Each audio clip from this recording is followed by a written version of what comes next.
Africa, a continent of breathtaking landscapes, holding over 30% of the world's mineral resources. It has vast reserves of oil, gold, diamonds, and some of the most fertile land on Earth. It also has the youngest, most vibrant population in the world. Yet, with all this incredible wealth, a haunting question remains: why do millions of its people live in poverty? Why is a continent so rich, so often portrayed as poor?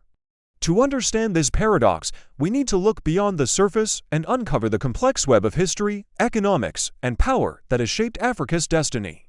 The story begins centuries ago, with the dark shadow of colonialism. European powers carved up the continent, not to develop it, but to extract its wealth. Borders were drawn without regard for ethnic or cultural lines, sowing seeds of future conflict. The primary goal was to ship raw materials like rubber, cocoa, and minerals to fuel industrial booms in Europe. Local economies were structured solely for this purpose. There was no incentive to build local industries, schools, or hospitals for the African people. The wealth flowed out, leaving a legacy of exploitation that still echoes today. When African nations finally gained independence in the mid-20th century, they inherited systems designed to fail them. They were left with weak institutions, limited infrastructure, and economies heavily dependent on exporting a few raw materials. This is where the story gets even more complicated.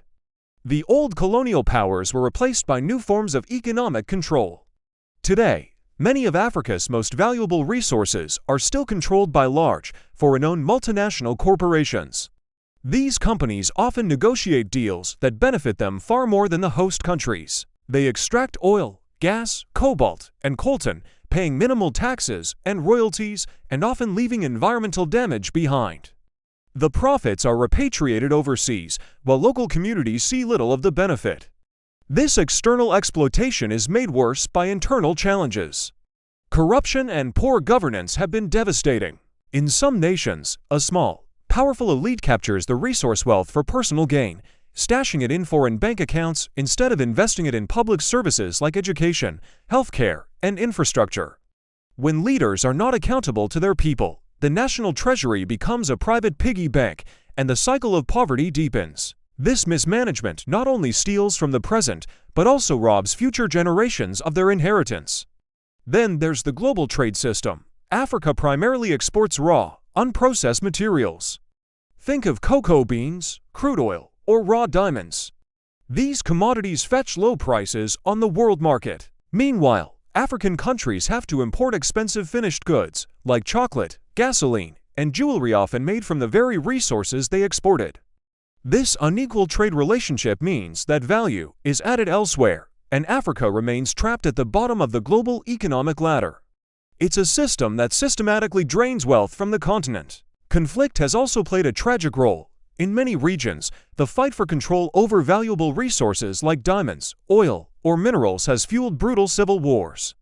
These conflicts destroy lives, displace entire communities, and shatter any hope of stable development. The term resource curse was coined to describe this very phenomenon where immense natural wealth, instead of bringing prosperity, brings instability and violence. But this is not where the story ends. To say Africa is simply poor is to ignore the truth. Africa is not poor. It has been systematically impoverished. But across the continent, a new story is being written. A story of resilience, innovation, and change. You can see it in the bustling tech hubs from Lagos to Nairobi, where young entrepreneurs are creating solutions for local problems. You can see it in the farmers adopting new techniques to improve food security. You can see it in the activists and leaders fighting for transparency, better governance, and fair deals for their people. There is a growing movement to process resources locally, to build industries, and to trade on more equal terms. The future of Africa lies in the hands of its people. It lies in harnessing their ingenuity, their strength, and their unwavering hope. The world is slowly beginning to see the continent not as a place of charity, but as a continent of opportunity. The true wealth of Africa has never been just what's under the ground. It's always been its people. The journey is long, but the tide is turning. Africa's story is far from over. It is a story of a continent rising. Thank you for watching. If you want to see more real stories from around the world, make sure to subscribe to Reality of Alt TV.